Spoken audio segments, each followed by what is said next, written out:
শামীম মিরাজের লড়াকু ব্যাটিং, রিশাদ তাসকিনদের স্বল্প পুঁজির বিপক্ষে দুর্দান্ত বোলিংয়ে দিশেহারা ক্যারিবীয়রা। ব্যাটে রান না পেলেও লিটন উইকেটের পেছনে ছিলেন সুপার অ্যাক্টিভ। তার অধিনায়কত্বে এক ম্যাচ হাতে রেখেই টি-20তে সিরিজ জয় বাংলাদেশের। টেস্টে ড্র ও ওডিআইতে এক ম্যাচও জিততে না পারা বাংলাদেশের দুর্দান্ত ফিরে আসা, যা সম্ভব হয়েছে বাংলাদেশের শক্তিশালী বোলিং লাইন আপ দ্বারা। বাংলাদেশের দেওয়া 130 রানের টার্গেটে খেলতে নেমে দারুণ শুরু করেন ওয়েস্ট ইন্ডিজের ব্যাটাররা, তবে তাসকিন তাদের দারুণ শুরু পণ্ড করে দেন। একই ওভারে ফেরান ক্যারিবীয় দুই ব্যাটারকে।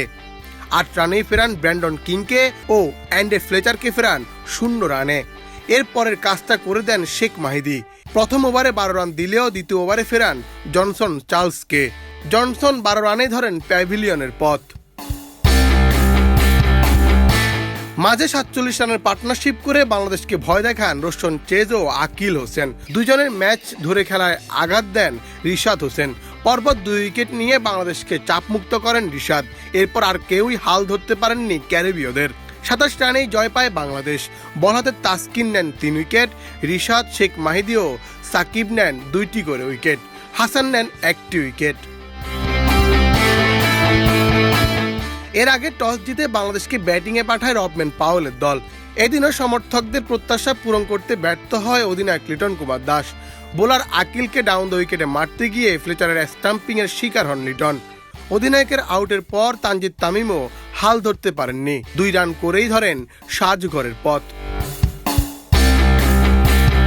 সৌম্য মিরাজ কিছুটা হাল ধরলেও সরকার দুর্ভাগ্যজনক রান আউটে ফেরেন প্যাভিলিয়নে। দলের হয়ে তখন মিরাজ ও জাকের আলী কিছুটা রান করলেও কাজের কাজটা করেন শামীম হোসেন।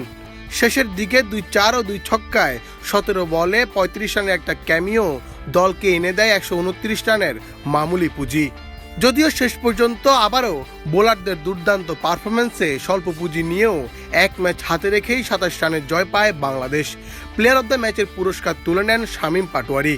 ওডিআইতে লজ্জার হোয়াইট ওয়াশ হওয়া বাংলাদেশের কাছে মোক্ষম সুযোগ টি-20তে হোয়াইট ওয়াশ করার।